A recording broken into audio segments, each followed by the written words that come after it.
Hi, it's Bob from Our Travel Adventures. Today we're going to talk about our trip to Kuala Lumpur. We were able to arrange a 2-night stopover on our flight from Tokyo to Bali, so no additional expense on Air Malaysia as we stopped in. We actually traveled on Christmas Day and landed in Kuala Lumpur, took the train into town, and were amazed at the festivities going on Christmas.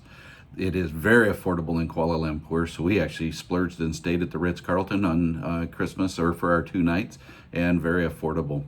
When we got off the train, we were met with this huge celebration going on. While they don't necessarily celebrate Christmas, they do celebrate the holiday season. Everything's decorated up and really pretty. After we dropped our bags at the Ritz, we ended up going over to this mall called the Pavilion Shopping Center. And as you can see, all decorated up. It looks like it's decorated for Christmas. It basically is. And we found a nice little wine bar called The Barn inside of the Pavilion Shopping Center.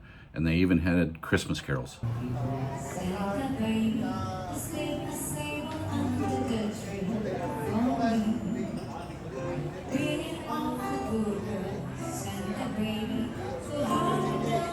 The staff at the restaurant seemed to really enjoy coming up to us and wishing us Merry Christmas. I think we talked about everybody on staff while we were there as the only Westerners in there.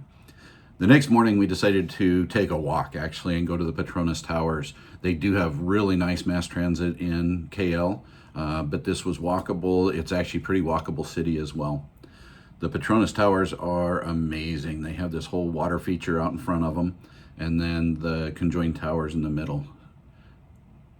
Unfortunately, the back park was closed while we were there. They were refurbishing, but we did get to see the Formula One car and go up to the Sky Bridge and then up to the top as well.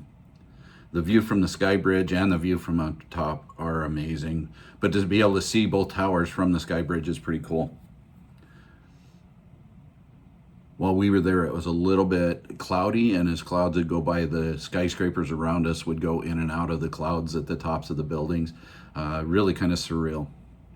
The view of the skyline is pretty amazing as well from up at the top and provided some great picture opportunities.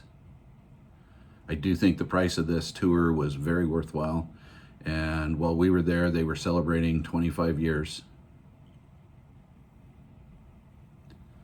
From there, we decided to walk down to Little India and Chinatown. Again, they have great mass transit in town, but we decided to go for the walk at this point and use it later on when it was hot. The KL Tower here was closed to tours, but it did provide some nice backdrops for pictures as well as we walked. This is the Merdeka 118, kind of a unicorn-looking building, but the second tallest tower in the world when we visited. In Chinatown, we found this 668 food center, and I had heard about this as we were planning our trip and knew I had to try it. Several different types of meats, and you could order what you wanted. We got, I think, 3 items on the platter, and they just chop it up for you, give you an amazing sauce to try with it. We decided to share this plate. It has 3 types of meat on it. It has chicken, pork with a crispy skin, and the char siu pork, so like a barbecue sauce on it. And it came with this sauce that is amazingly spicy and tasty. And all of this was at 15 ringgit. So this dish is pork, ground and in slices with noodles. It's not spicy at all, but the sauce is a bit on the spicy side. Is it good? If you've been following along, you probably know Renee's a bit of a picky eater, so to find food like this that she really enjoyed was fantastic. We ended up walking down through some of the streets in Chinatown. Enjoyed seeing some of the unusual fruits that were there as well. This is the Sri Mahi Mariamman Hindu Shrine. Unusual to have a Hindu shrine in the middle of a Chinatown, but what an amazing building to stop and see. The carved details and the reliefs are just fascinating to look. And we decided not to go in the shrine. We could have definitely visited. Hindu shrines, you do take off your shoes to visit as your sign of respect. But again, great picture opportunity. And it was really neat to see all of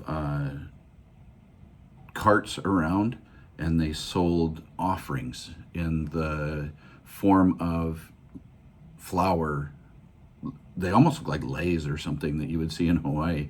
but people were buying these and they'd go in and they'd lay them around to show their offering within the shrine. This is the Quan Ti Temple, a Chinese temple that's just down the street from the Hindu temple, or Hindu shrine. And then we did go to the Central Market.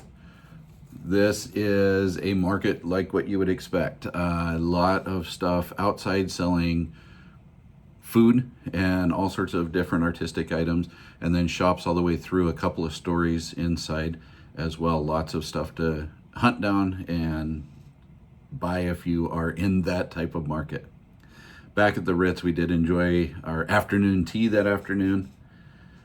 And then the next day was Batu Caves. This is a must stop if you're in Kuala Lumpur. We absolutely enjoyed our day. The caves are filled with Hindu temples, several different temples, and the steps up are quite a climb, 272 steps to get up to the entrance.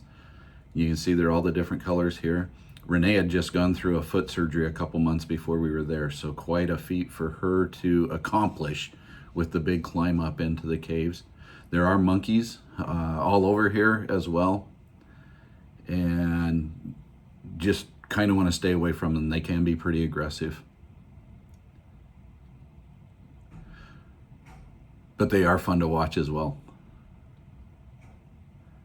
Once you're in the caves, it's fascinating to look around. The rooftop is open, so you can hear birds as well that are flying around inside the caves. And then you're free to visit these Hindu temples as well. Again, shoes off as your sign of respect inside of the shrines. And you can walk all the way back through these caves. Really fun visit.